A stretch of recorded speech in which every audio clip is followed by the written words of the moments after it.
Over the past months, oil prices have been rising steadily and have hit record levels. To dampen the effects, some airlines have found ways to keep paying last year's prices for their fuel. So, how do they do it? Let's talk aviation. If you enjoyed this video, remember to like and subscribe. This really helps the channel grow and makes it easier for others to find. On June 10th of 2022, a barrel of jet fuel cost $176, up 3.6% compared to a week earlier, and more than double the price from a year previous. On June 10th last year, you could get your hands on a barrel of jet fuel for less than $80 at $77.42. This has an enormous impact on airlines as fuel is one of their largest expenses for an airline.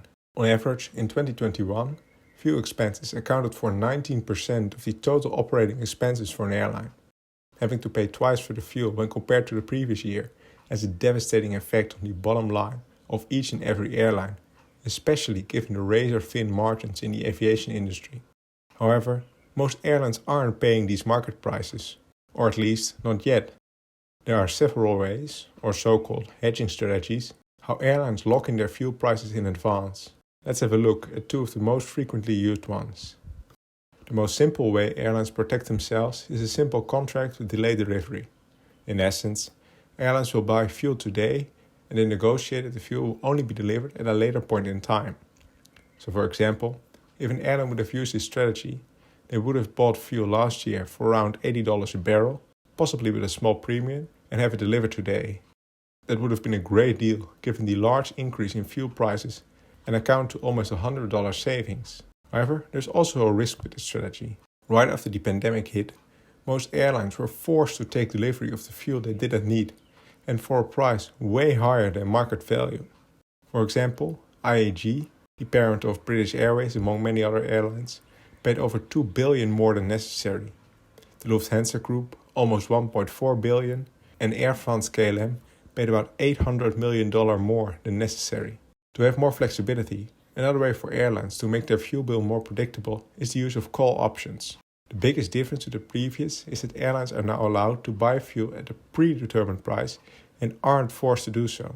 But keep in mind, this flexibility isn't free. Options can be bought and sold, almost like stocks, and thus if the consensus is that fuel prices will rise, so will the prices for the fuel options.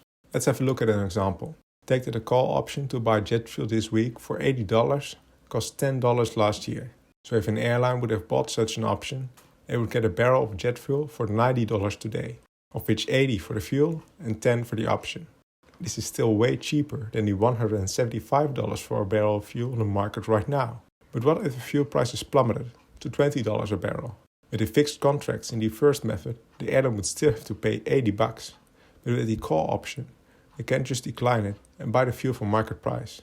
Together with the price for the option, which they did have to pay, the barrel now costs $30. So, it's all a game of predicting how fuel prices are going to change and deciding whether or not you should protect yourselves from the possibility of rising fuel prices. How are some of the larger airlines doing today?